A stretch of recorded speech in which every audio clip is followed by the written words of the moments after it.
Hello guys, welcome back to my new video. আজকে আমি নিয়ে এসেছি তালের কেক পিঠার একটি রেসিপি।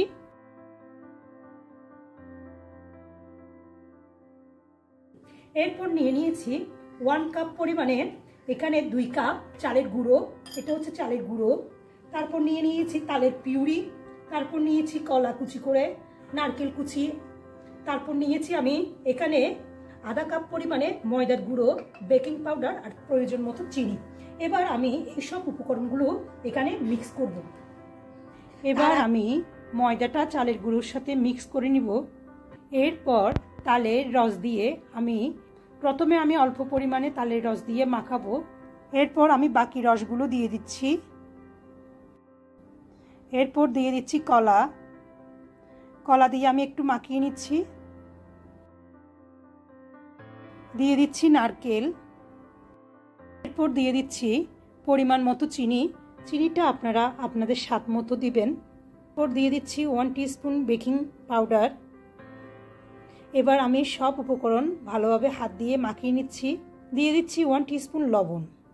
আপনারা কিন্তু ভুলেও হ্যান্ড উইচ দিয়ে মাখানোর চেষ্টা করবেন না, এই কাজটা আপনারা হাতের সাহায্যে করবেন। হাত দিয়ে ভালোভাবে মাখানো হয়ে গেলে আমি পরবর্তী এই পর্যায়ে আমার মাখানোটা শেষ, আমি 10 মিনিটের জন্য রেস্টে রেখে দিচ্ছি। এবার আমি একটি মোল্ডে তেল ব্রাশ করে নিব।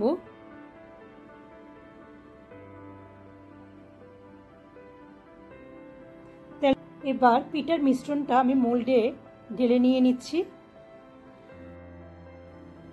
এবার আমি ট্যাপ করে নিচ্ছি। কাজু বাদাম কুচি, আমন্ড বাদাম কুচি সবগুলো একসাথে কেকের উপর দিয়ে দিচ্ছি। এবার আমি আরো কিছু কাজু বাদাম দিয়ে সুন্দর করার জন্য সাজিয়ে দিচ্ছি। আমি যে পাত্রে কেকটা বসাবো সেটা আগে থেকে আমি প্রিহিট করে নিয়েছি। এখন আমি কেকটা বসিয়ে দিব।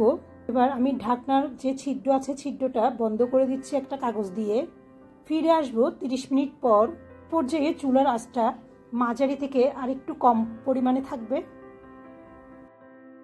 এবার আমি চেক করে নিচ্ছি আমার পিঠাটা তৈরি হয়ে গেল। এ পর্যায়ে আমি আপনাদেরকে ঢেলে এটা দেখাচ্ছি। আসলে পিঠার পিছনের সাইডটা আপনারা দেখতে পাচ্ছেন, খুব সুন্দর কালার এসছে, খুব সুন্দর হয়েছে। আসলে কেকটা অনেক সফট হয়েছে আর ফ্লাফি হয়েছে। কেকটা অনেক গরম ছিল, আমি তাড়াহুড়ো করে গরমের মধ্যে কেটে দেখাচ্ছি।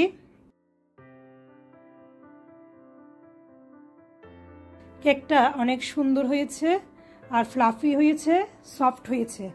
ভালো লাগলে আমার চ্যানেলটিকে সাবস্ক্রাইব করে পাশে থাকবেন, লাইক ও কমেন্টস দিবেন। ধন্যবাদ সবাইকে।